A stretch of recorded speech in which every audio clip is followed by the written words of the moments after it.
Good morning to the UK column viewers and listeners. Well, as you can see, I decided that today was such a lovely day in the Plymouth area that I would sit outside on my patio. And this is for me to do an interview with David Laity, who is standing as an independent in the St Ives constituency in Cornwall.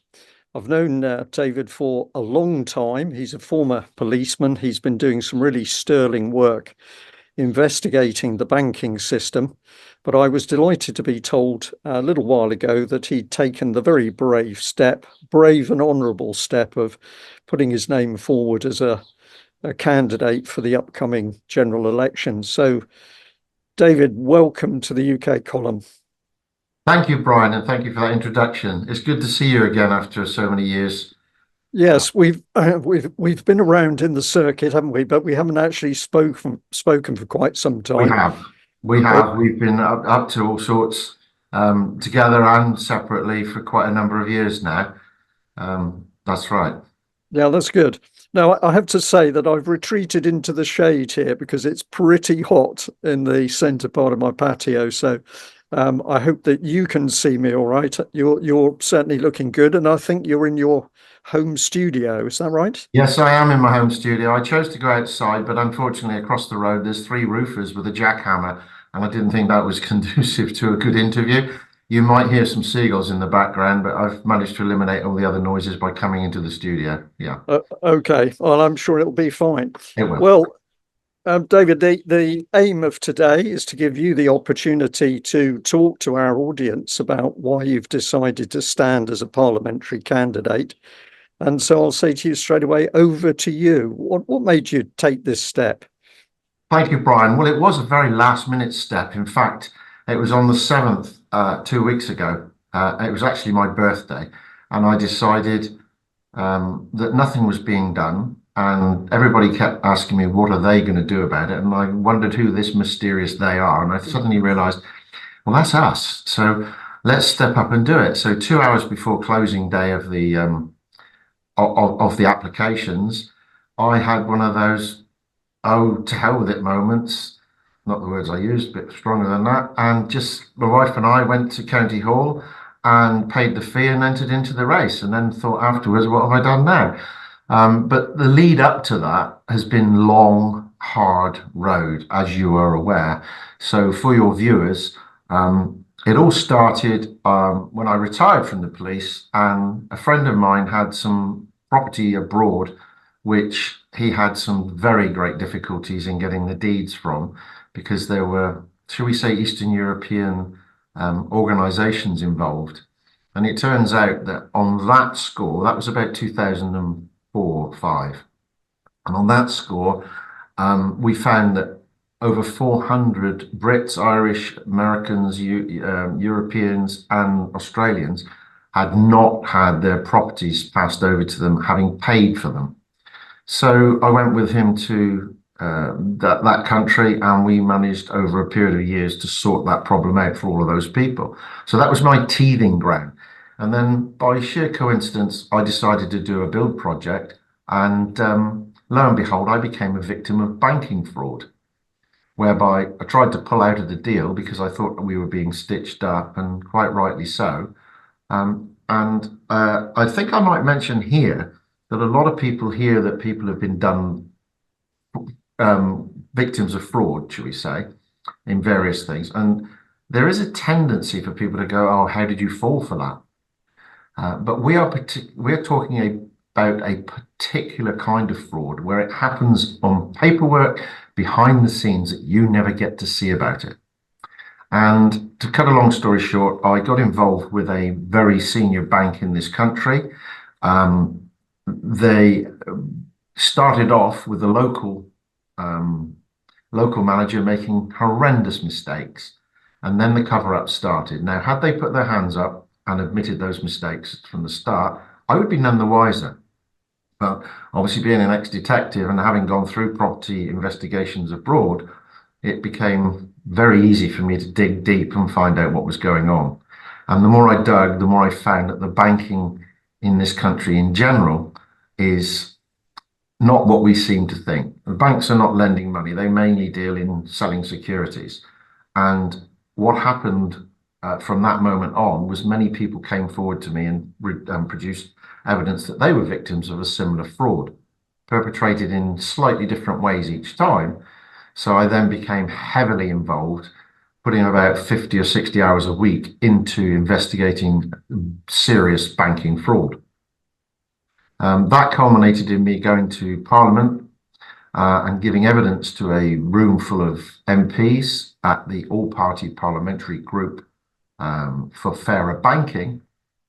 And I was representing at that time, I think, about 143 or 4 victims of serious fraud who'd lost properties, buildings, developments, businesses, and it was blatantly fraudulent. They had either been bait and switched, which means they're offered one thing and then given another. The rug had been pulled from under them, or even forged signatures. And I mean forged by employees within the banking system. So I began to give that evidence to this official parliamentary meeting in front of MPs, including my own MP, who at that time was backing me to the hilt. The Conservative MP was stood shoulder to shoulder with me, and he actually took on some of the seniors in his own party on this. So I must give credit where it's due. And at that meeting, I gave the evidence that I was looking at something in the region of between 3 and 3.5 billion pounds worth of fraud, and I had the evidence. Well, of course, the interest was in me. There were 4 other members of the public there, including my wife, giving evidence. But the main thing was the evidence I had as an ex-detective was quite solid in my point of view. So, having passed that evidence over to the organisers and the chairman, I was very surprised, as were most of the people in that room, when the chairman came back and said, "David, thank you for that, but we are, quote, aware of and investigating the ex-bank criminally defrauding the British public and SMEs, small and medium enterprises, of 100 billion pounds, unquote."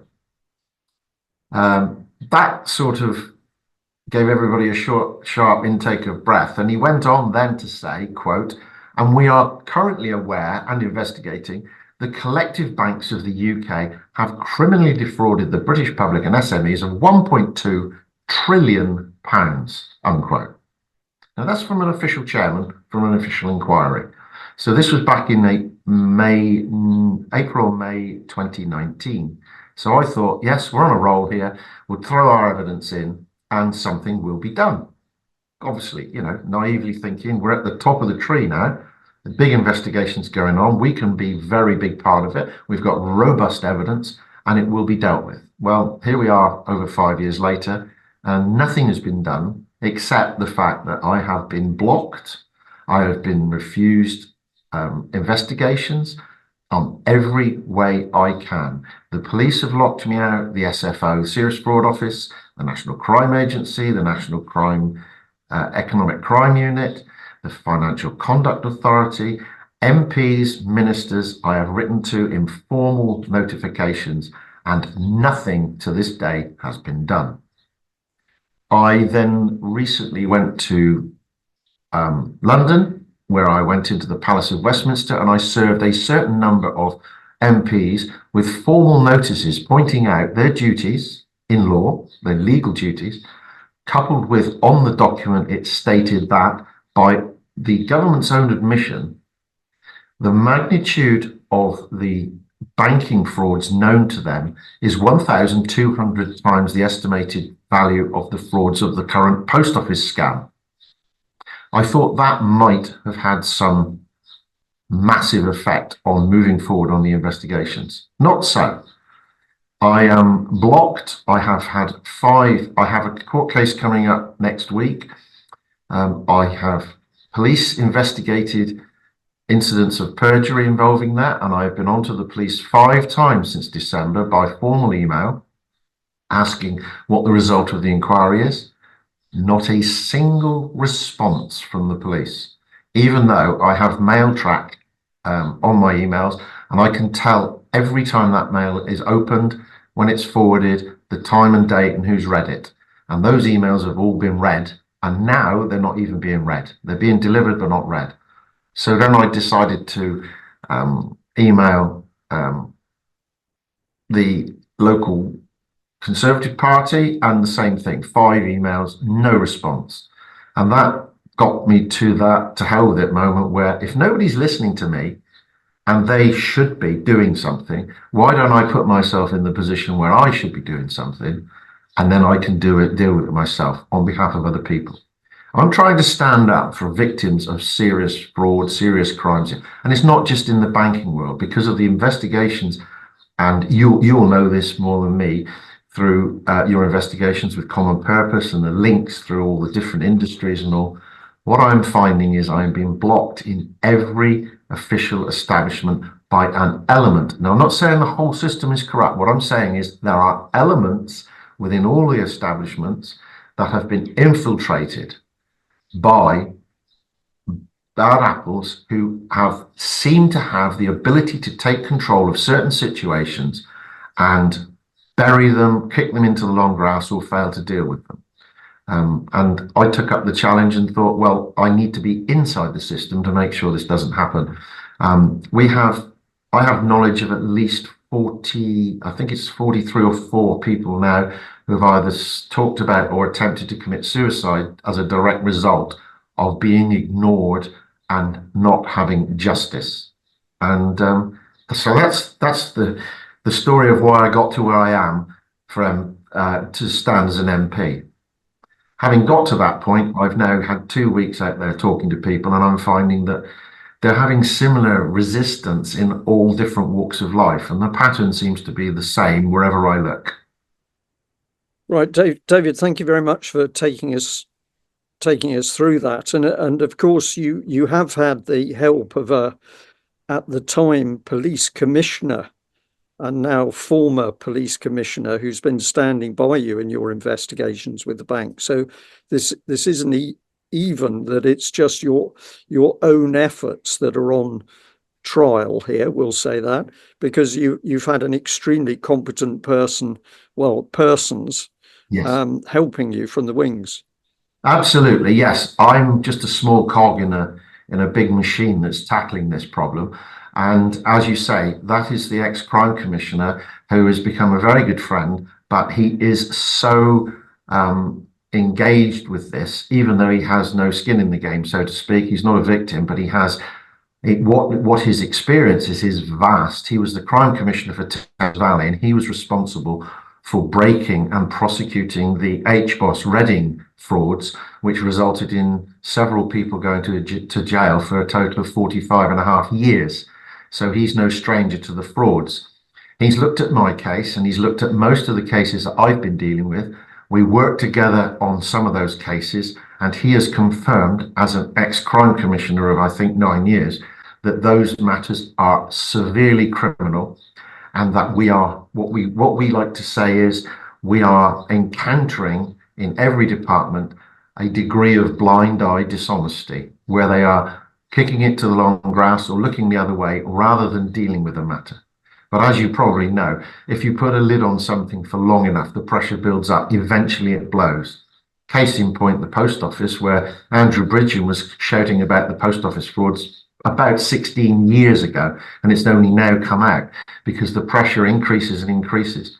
The problem is, the longer they allow these things to go on, the poor victims are suffering, and that is why I fight so hard.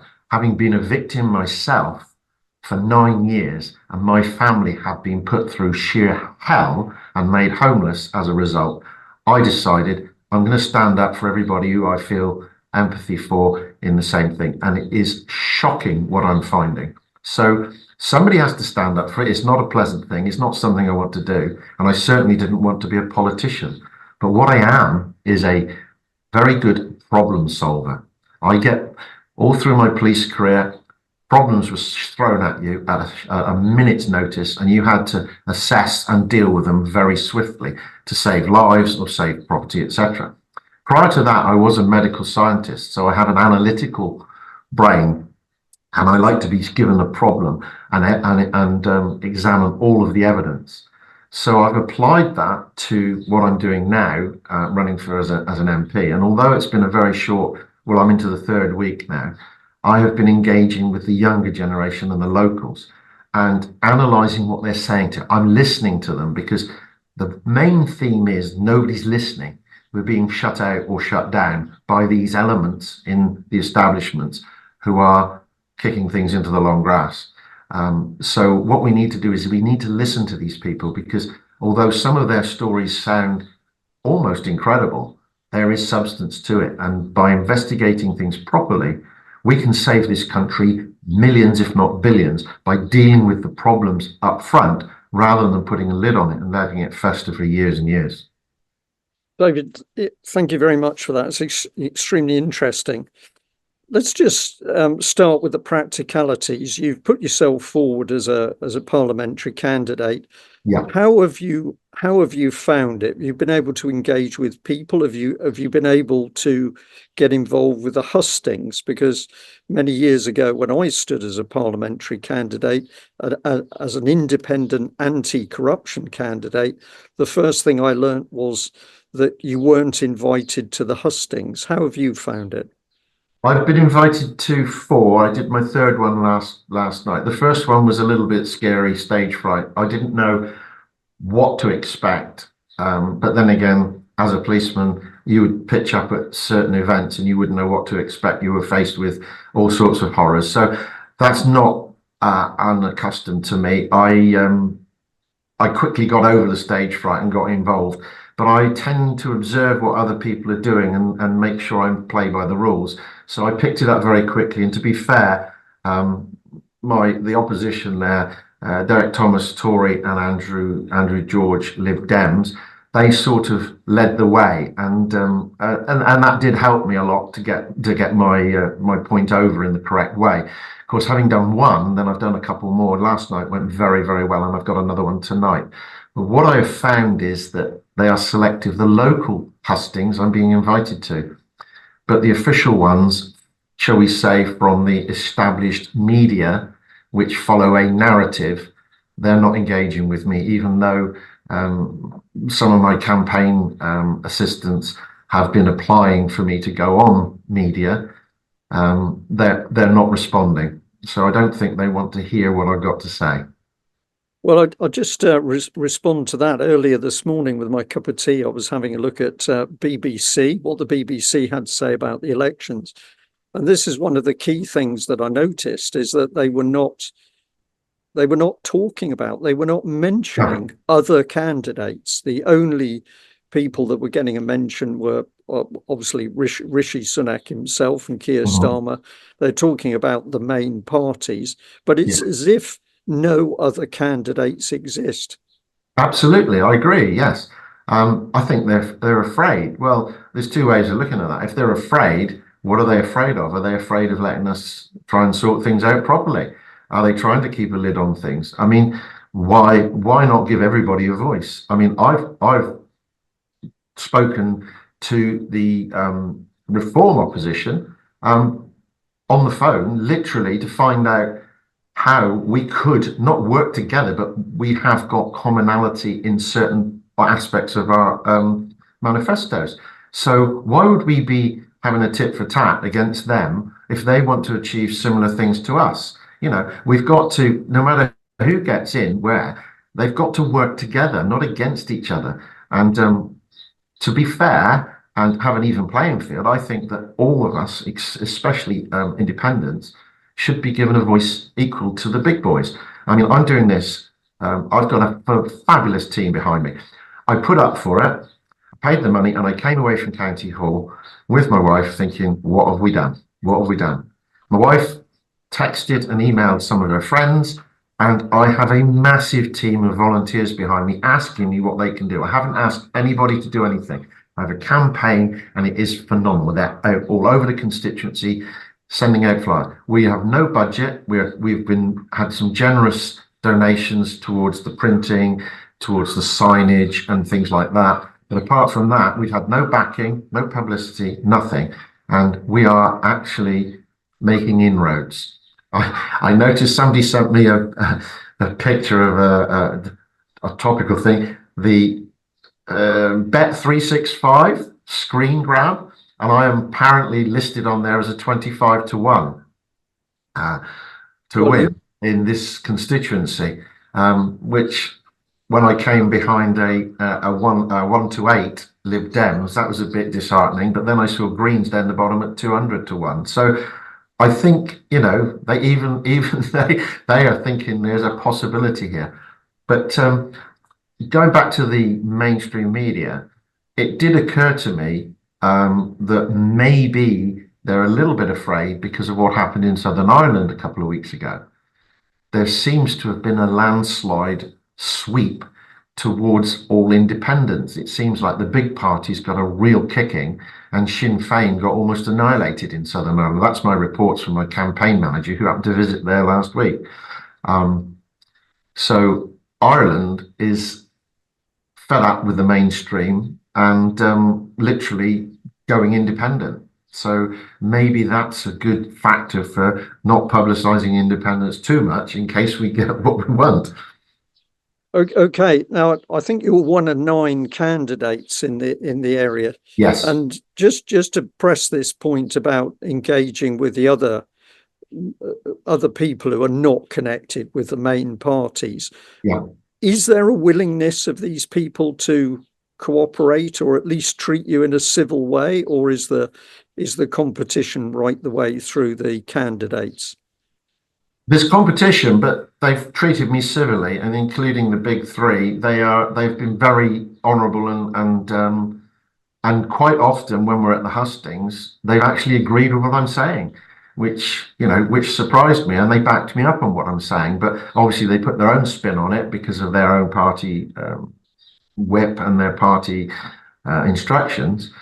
But I don't think many of them can disagree that every system within this country is totally out of control. It's totally broken, whether deliberately or accidentally or through negligence.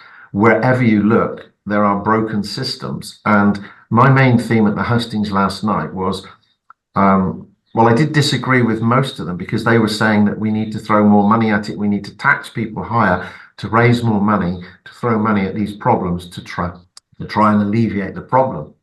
I don't quite agree with that. I think there is enough money coming through taxes. I think it's just mismanaged, misappropriated, and it doesn't need to be thrown at a problem. For instance, a lady last night brought up the subject of subsidies for individuals, especially for Cornwall, under a specific scheme.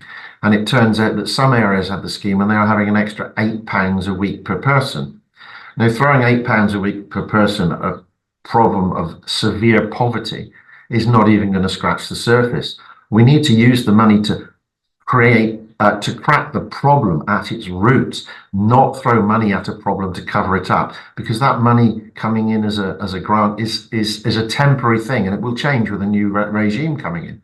What we need to do is mend the system from the bottom up, and I think the only way we can do that is through engagement with the locals, by somebody who lives with the locals and has actually experienced and is experiencing at the time the same hardships and the same difficulties that those locals are experiencing. Here in this part, the St Ives and Isles of Scilly constituency, which extends to the Lizard Peninsula, Mounts Bay, Penzance and Land's End, it's very unique. The unique combination of industries, fishing, farming, tourism, etc. It's very unique. The holiday industry with the excess of holiday homes, it's a unique situation which needs a unique take on how to fix the problems that we have. Even in different parts of Cornwall, they have similar issues, but never identical. Different areas have different issues, and I think that the locals in those areas are the ones to find out what those issues are and fix them from the grassroots up. Being fixed from government in London, 250 miles from where we are now, who have no idea of the real problems down here. I mean, you know, the simple thing is, oh, use public transport. What public transport? it's far less down here than anywhere else. In London, you can hop on a cab or a bus or a tube, and I'm sure that people who live there think the same way about all issues. It's simple in the city. Down here, you know, as Jethro the comedian said, the train don't stop here on a Tuesday. It's like that in the rural areas. There is no infrastructure in the same way as they have in the cities. So people living in the cities have no idea what it's like here. They can come down here on a holiday, maybe come down on holiday and see it in its best situation. And when you're on holiday, everything seems better through rose-tinted glasses. You're having a good time. You're on holiday. You're away from all the stress and all. You're not really experiencing what actually happens here during the winter months. When the places are locked down, there's no jobs for the youngsters, there's nothing for them to do, and they suffer severe hardship. That needs sorting out at this grassroots level. And from talking to the youngsters, not just youngsters, but the electorate in this area, but mainly the youngsters. And when I say youngsters now, because I've got grown-up children, I'm talking about the youngsters used to be 18 to 30 age group because they were the ones starting out in work and getting a mortgage. I think I'm having to extend that thought to 18 to 40-year-olds because people at home in the mid-30s living at home still because they can't afford a mortgage down here. So I'm including them in technically the younger generation, which is our future. And they are the ones that need the support to keep the infrastructure here, to keep the rest of the industry going. Because if we lose our workforce, if we lose our young, intelligent, and very creative people from this area, and there are many of them, and they have some very good ideas. If we lose them, we'll end up like that area in Italy last couple of weeks, where they're selling off houses for €1 because there's nobody there to do the work. Now, people very derogatory say, "Oh, the youngsters, they got no attention, and the younger generation, they don't know what's going on." I beg to differ. I have spoken to many, many young farmers, young entrepreneurs, and last week I spoke to a very high professional in their 30s, and a young accountant, just 29 years old, and another young professional, and a couple of young farmers. They have all saved around about the £30,000 deposit for a house, and each one have said they have no chance whatsoever of buying in this area and are looking to move away. We are losing those skill sets. We need to support them. We need to be able to have those infrastructure skills here and keep them here. And that's where we need to fix it at ground roots level. That's what we need to fix. It's no good just throwing some money at it and hoping it'll fix itself. No, it has to be mended from the bottom up. We have plans, and talking to these youngsters, they have some really seriously good ideas. Seriously, ideas that some of us haven't thought of. And the main theme, the main complaint I got from that age group was, nobody's listening to us. Yeah. Well, here I am, I'm listening. David, thank you for that.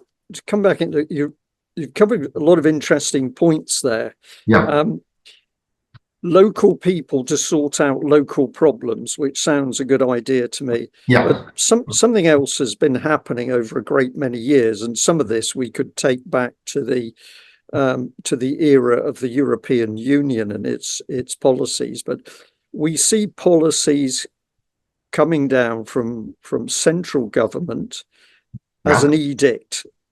Yeah. Local people are simply being told, this is the way I see it, by the government, what the policy is, how things will work, and it's blanket. It covers everything. How local hospitals will work, how transport will work, how the schools will work, what's going to be happening, if anything, with roads, and then on top of this, we had everybody.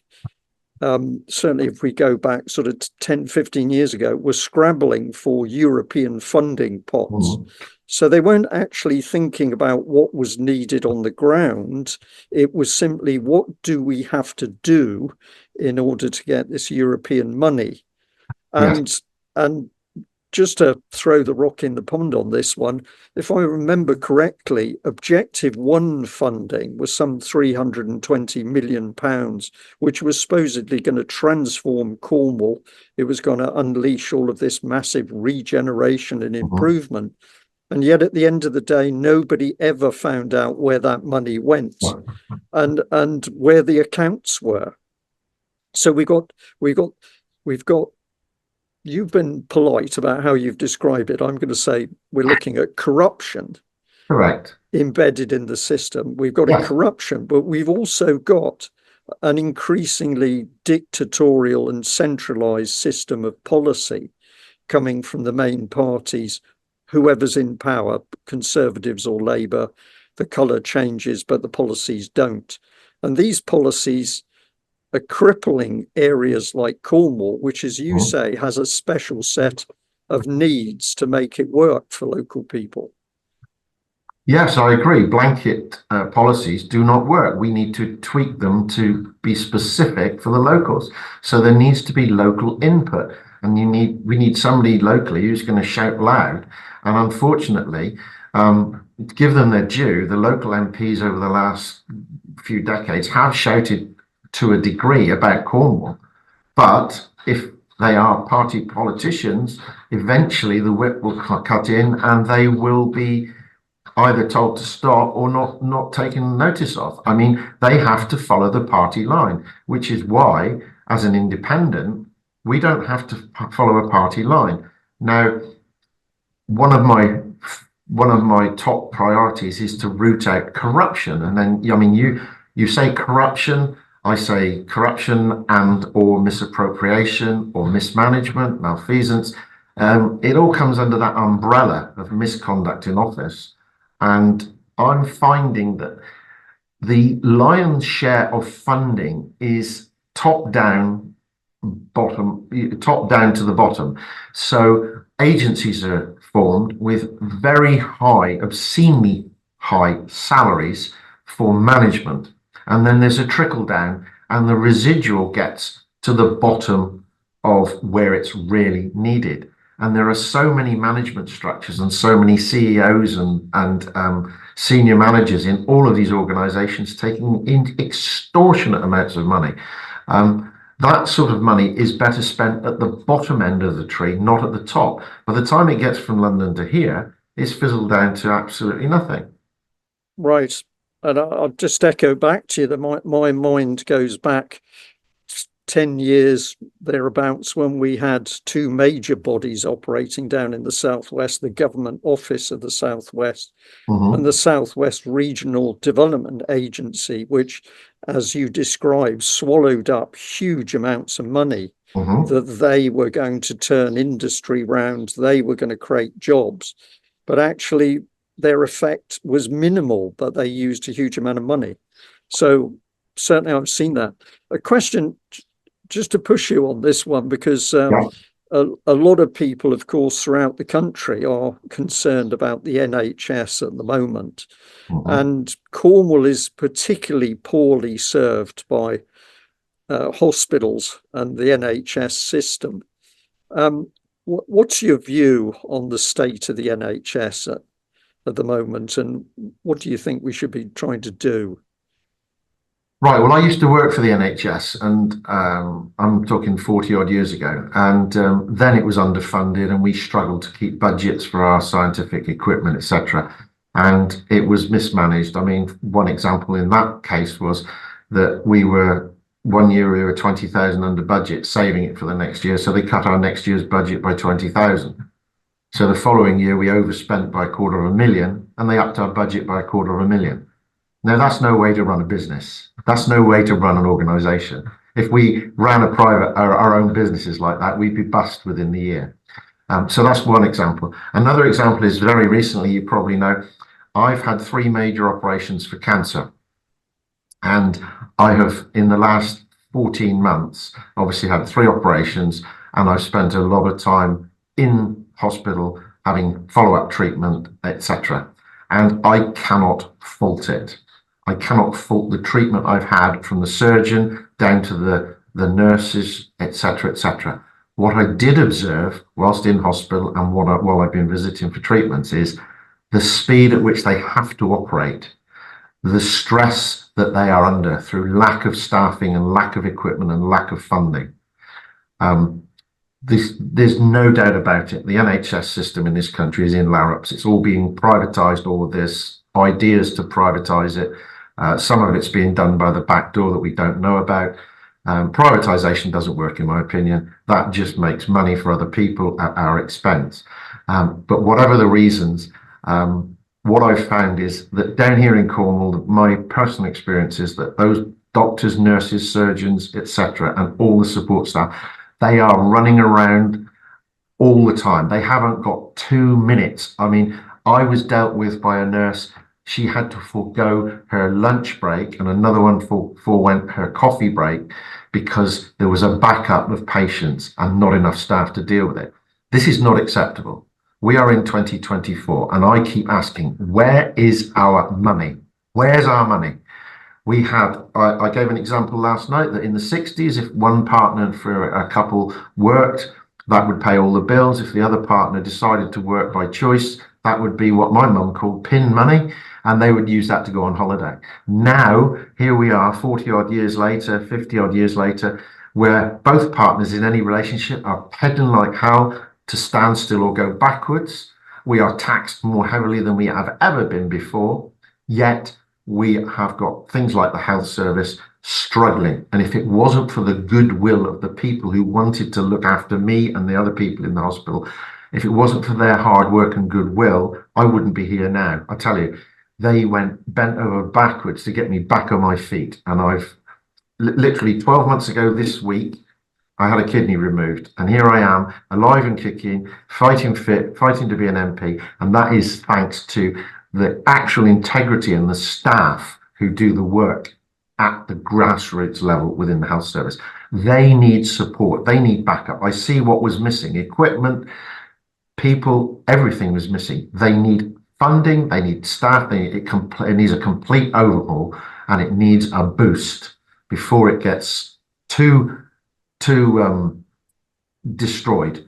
Now, I have a theory on this. Now, this is just my theory. I have not yet tested this, but in life, if you were going to buy a business, shall we say, would you buy it when it's at its peak and most profitable, or would you wait for some circumstance to put it on its knees and walk in and buy it cheap? Apply that to the privatization of the health service, and maybe you have a motive there as to why it's underfunded from the top down. David, that's a really interesting idea, and we could have quite some discussion about that, because I could agree with that hypothesis. Of course, if the NHS is being undermined to bring it to a pitiful level, ripe for it to be snapped up by private money, this has got to be policy that's where the government is doing this in cahoots with whoever these private investors are. Well, through my investigations, I wouldn't like to publish it now because there are things that I shouldn't be saying publicly. All I can allude to is the fact that I have documentation from all over the world, information from all over the world, and evidence from all over the world at the highest levels, due to my previous contacts and the people I worked with whilst I was in the police, etc. And they would indicate that there is a very high level of interference from above, which is causing what is happening.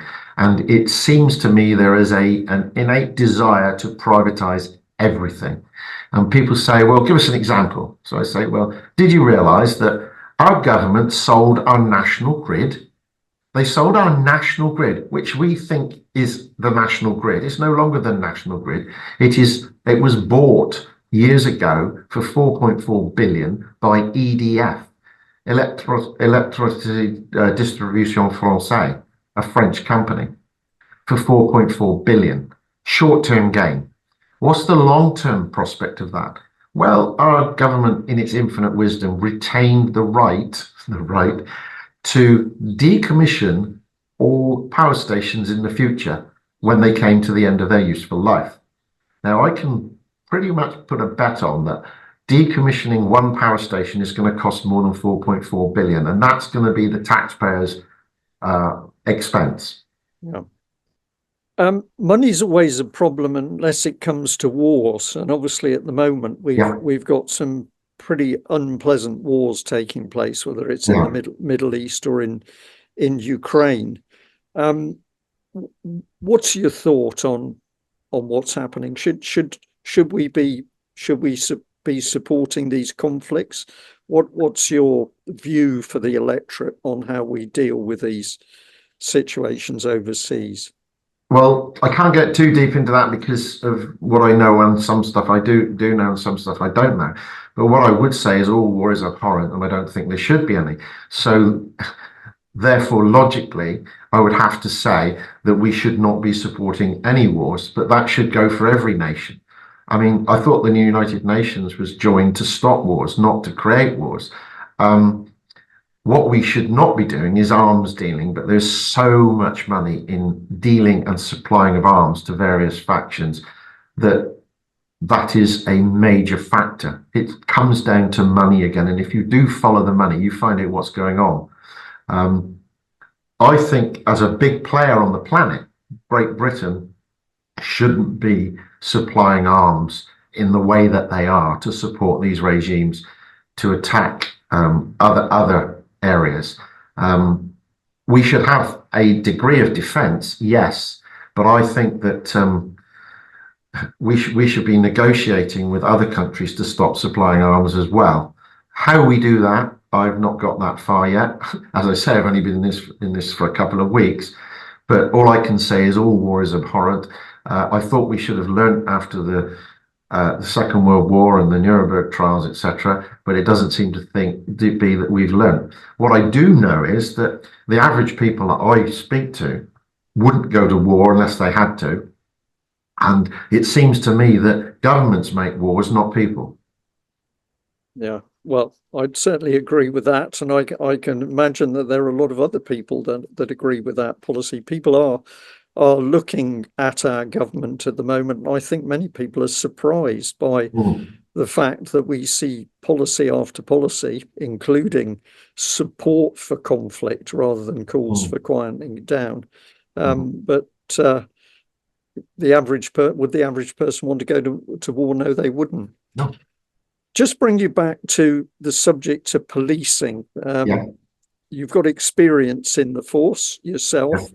And you've now also experienced the police force in Cornwall, but further afield, not engaging when you're bringing information about crime to their knowledge. Yes. How do you see the police at the moment? What is your message to the electorate about policing? And you know, what's your focus on policing in Cornwall at the moment?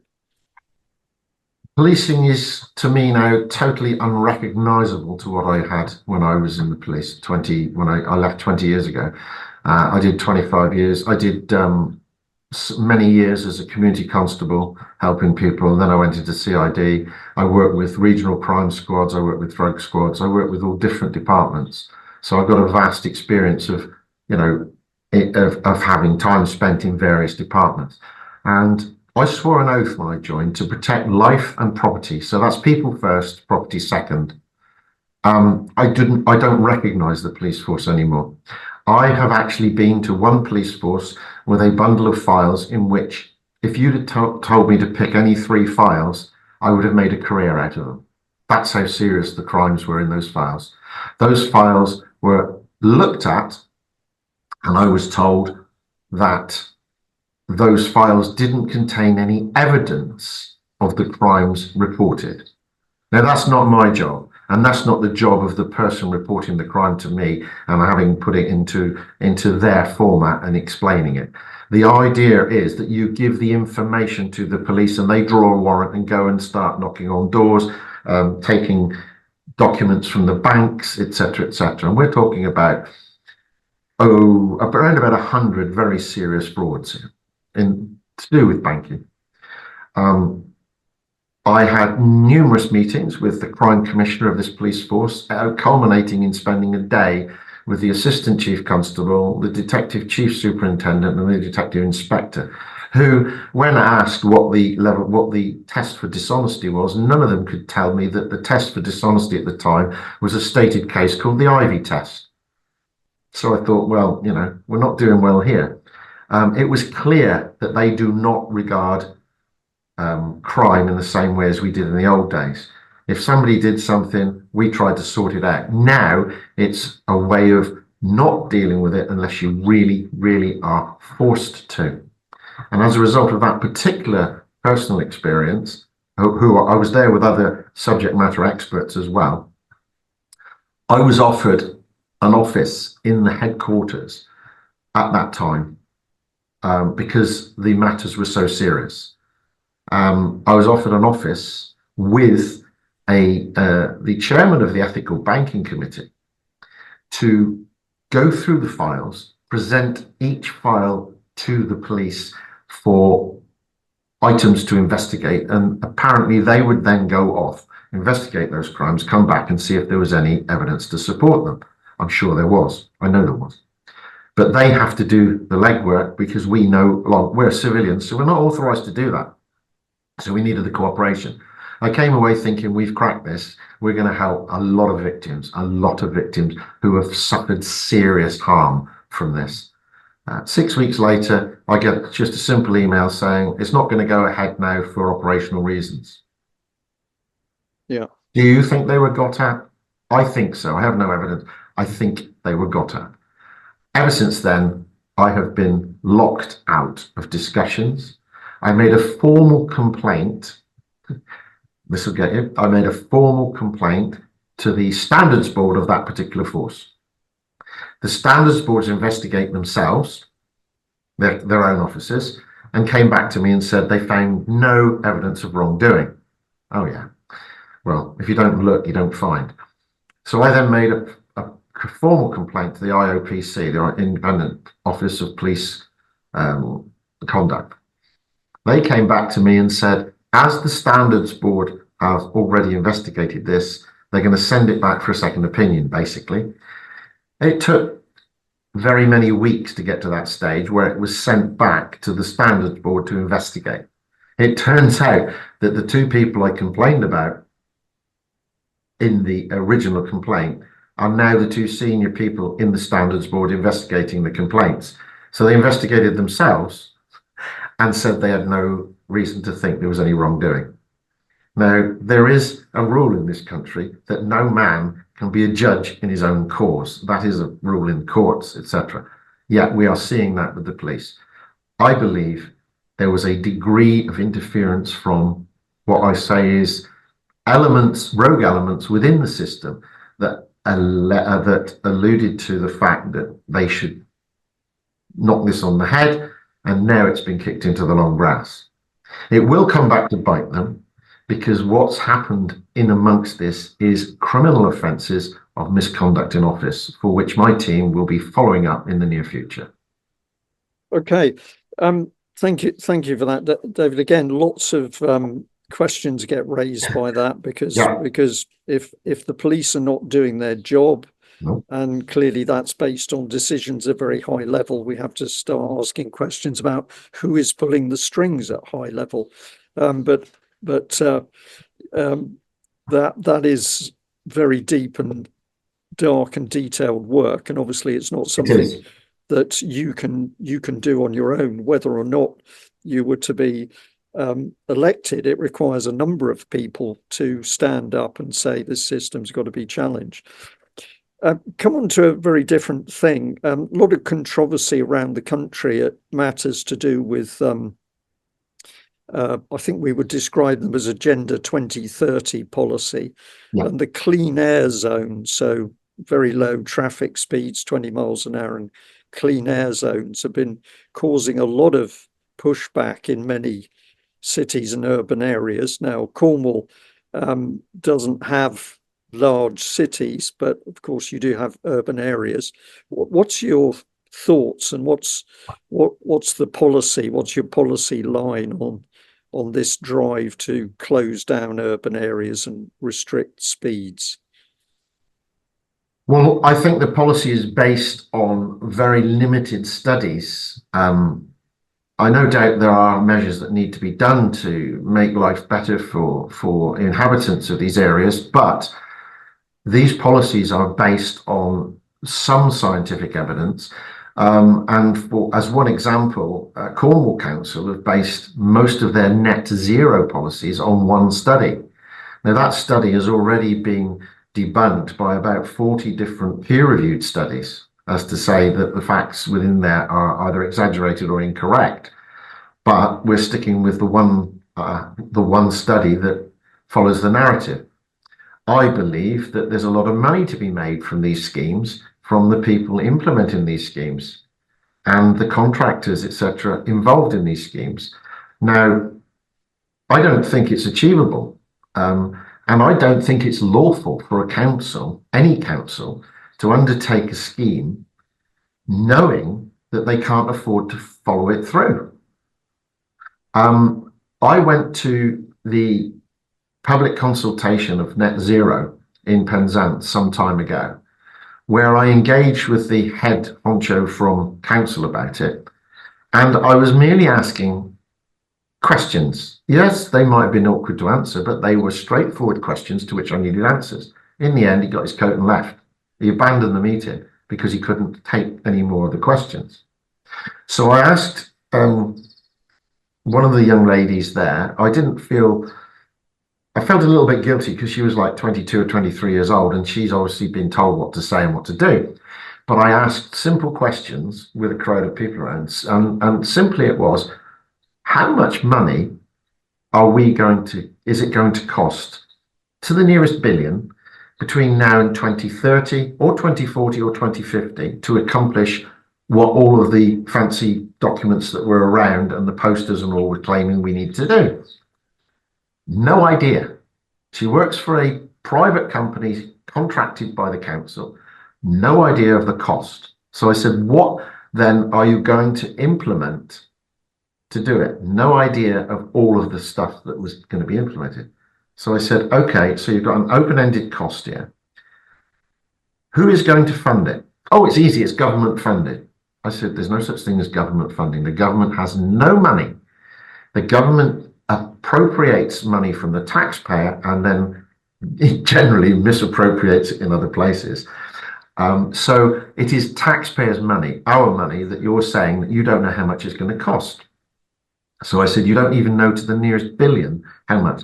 Not a clue, not a clue. So I said, okay, having spent many billions, if not trillions, on the goals in your definition of net zero, what is the global temperature lowering estimate as a result of all of this being implemented? No idea. So I said, well, I'm not being funny, but you've no idea what you're doing. You've no idea what it's going to cost, and you've no idea whatsoever of the end result. So do you not think this needs re-examining and structuring in a much better way? And at that point, I had to leave her because she was almost in tears. So, I mean, I didn't want to be bullying. I was just literally asking the searching questions. Recently, Cornwall Council have said to bring up the older houses in this area to a standard to meet their net zero targets is going to cost on average £150,000 per property. Where's that coming from? Yeah. Well, the Green Party back it and say that higher taxation, even if it costs, I think 13 billion was the figure quoted last night for Cornwall. I mean, we can't afford higher taxes. What we need to do is manage the income better than it's being managed now and stop privatization as shouted. I talked of one utility company which was brought up by one of the other constituents boasting of a £44 million investment in the infrastructure in this area. I shan't mention the utility, but it was a £44 million investment. And oh, wow, didn't we do well? We got £44 million to improve things. So I wasn't in a position then because I have information, and I have two things, information and evidence. I will work on information to produce evidence, but I can't quote anything unless I've got the evidence to back it up, because I would look a fool. And that's an old policeman's habit. So I thought I'll go away and find the evidence. Well, I looked up this utility company. Yes, it did spend £44 million as quoted, but in that same period of time, the shareholders received in dividends just over £140 million. So then I dug deeper and found there's a parent company to that parent company, and their dividends were over £170 million. So although the claim was £44 million in improvements, there's over £300 million going to investors in dividends, share payments. There's a total imbalance, and that word imbalance became a key word for me over the hustings, and I've realised that everything is out of balance. The money going in and money coming out is out of balance. The payment to senior executives and the staff that do actually do the work and create the wealth of this land through their own sweat equity is totally out of balance. There are obscene amounts at the top end and very pitiful amounts at the bottom end. Everything's out of balance. The housing situation here in Cornwall is out of balance. We can't ban holiday homes and people with money buying houses down here, but what we can do is try and reintroduce a balance between that and the infrastructure that supplies those holiday homes. We went to Mousehole, near Penzance, the other night, talking to the constituents. One lady there had been there, living there 42 years. A number of problems. What are the problems? You won't be interested. Yes, I will. I want to know the problems. She said, one is that all the council houses were sold off cheap to the elderly. And as they've passed over the years, the family, the offspring, have had the opportunity to buy the council house at market value. But with inheritance tax, they can't afford to do it. So they put them on the open market to pay the inheritance tax and take the residual. People from up country are coming down and buying up what was the social housing stock. Now, we went to one lady in the shop, and she pointed out that the street adjacent, which was a very short street, had 17 empty properties in it, 17 properties which are holiday let. And she and other people have estimated that over 70% of the village is holiday homes or second homes. Now, that's all very well if people can afford it. But what she also pointed out was that most of them have remained empty this season because they cannot get the staff to clean, service, and maintain them. And when they do, some of these companies are claiming up to £300 a week for a changeover. And that cost is passed on to the holidaymakers. So the holiday trade is being killed for lack of infrastructure to support it. My immediate solution to that problem is, why can't the holiday industry support the local workforce? And simply, my attitude with that was, what we should have is maybe ring fence the income on council tax from holiday homes and use that to subsidise homes for the younger generation first-time buyers and provide mortgages and a subsidised rent, a subsidised purchase or rental price. That way, those people that choose to stay and work in the community in Cornwall, who are born and bred here, can afford to stay here, and they will then supply the infrastructure, the services that attract the holidaymakers down here and fill the holiday homes, which supply the money to keep the infrastructure going. It's a win-win for both sides. There's no, and it seemed to me that there's an imbalance. There's too many holiday homes empty, and no infrastructure to balance it, to service them. So we need to address that in a scales of balance where we have sufficient houses built, sufficiently subsidised. Now, I then took that idea on the streets and I spoke to a few young professionals, and one poor young lady, her and her partner, professionals, have saved enough money for a house deposit and fees, yet they're thinking of moving away to Bristol simply because they went for a house that was discounted, a public sector house that was discounted to 50% and was on the market for £250,000. But they were told, I'm sorry, that's reserved for the over 60s coming to Cornwall. Now, that's not helping the infrastructure. I think priority should be given to the younger generation, and not half-price houses for the over 60. And when I look, there's about 5 different schemes that help the over 60s to purchase, help to buy schemes in Cornwall. Yet we've got loads of empty houses here. They're building like it's going out of fashion. They're building on all sorts of farmland. They're not building a ratio of dentists, doctors, and NHS services and schools, particularly schools and teaching, that marry up with the housing boom. They've built tens of thousands of houses here. I think there should be a ratio. Another thing where that word balance comes in, there should be a balance to create a community. We should have X number of houses. Each house should have a minimum plot size. We can't battery farm people like they're trying to do down here. There should be a minimum plot size. There should be a minimum or a maximum number of houses in a development before they have to supply infrastructure such as school, dentist, doctors, and other essential services that marry up to that number of people. At the moment, they opened a surgery in, and the Conservatives were instrumental in this.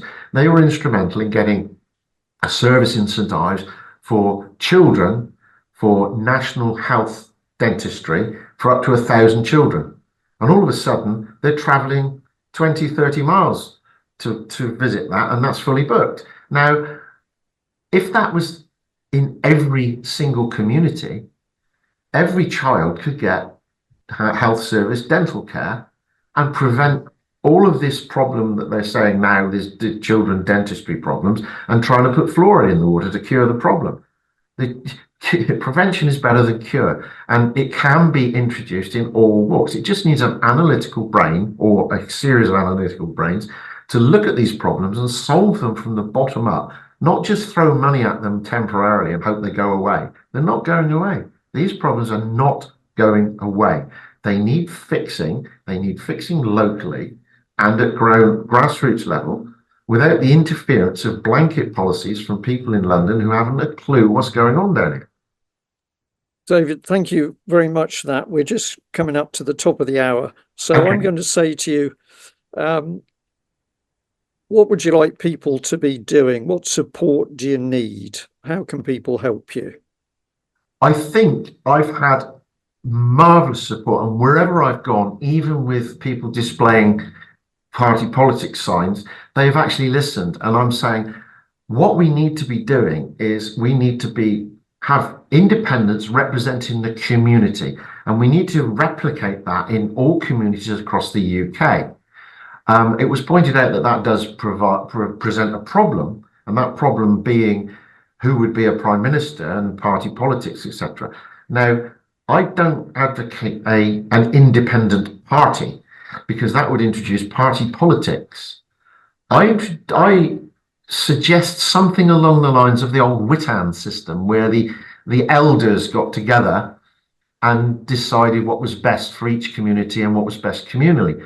Now, it can't be denied that there are decisions in this country and all countries that need to be decided nationally, and that nationally everybody needs to comply with. Speed limits, etc. That's just a simple example. National speed limits, etc. But there are certain things that need to be specific to certain areas. Now, the independents could advocate those specific needs for those areas, but could we not, this is a question for everybody, could we not come together as a sort of an alliance of independents nationwide, and that alliance then brings together all the ideas locally and creates the national decisions which affects people nationally, but allows local decisions to be differing from the central policy in such a way that they suit the locals and the localities that they apply to, rather than blanket coverage. Just an idea. Yeah, good point. And I'll just add, it seems to me, I don't see any reason why independents across the country, using their own intelligence and their common sense, are not capable of selecting and voting for a person to actually stand as Prime Minister. Absolutely. I found a massive intelligence there. People are actually told, oh, you need people to tell you what to do and all. Some people do because they've actually been used to that for so many years and they've been beaten into that position. But I'm talking to the younger generation out there. We've got in just outside of my constituency, we've got Falmouth University. I attended there aged 59 and did a degree, a 3-year degree, just to find out and get views, etc., and to learn another skill. And those people I interacted with, the 18 to 23-year-olds, they have cracking ideas, and the skill sets that they have are phenomenal. Falmouth University is rated 5th in the world for the services it provides, 5th best in the world. So we have got some of the cleverest youths in the country coming down here, trained and working down here. They cannot afford to stay. We need to retain that. Otherwise, we're going to die down here. We're going to end up with a county full of multi-million-pound properties with nobody to service them, no medical, dental, teaching staff to be able to provide the infrastructure for those people, and nobody will want to come here anymore. It will kill it. We need to get the balance back. We need everything back in phase, in balance. And I'm telling you, the people locally know what they need. They've lived it. They know what would suit best, and they've got some cracking ideas, and they need to be listened to. David, I'm going to say thank you very much for that. Extremely interesting. I think we'll have to end there, but That's quite all right. thank you very much for talking to me, and I wish you the very best in the up and coming election. Thank you, Brian. It's been very, very nice to speak to you again, and thank you very much for the opportunity to maybe vent or maybe posit a few ideas out there. But I think I have a lot of support from a lot of people. It's just whether we get there, we'll fight. We're going to be a loud voice, and even if I don't make it, I am going to be a thorn in the side of anyone who does. Brilliant. Okay, thank you very much for that. Thank you, Brian.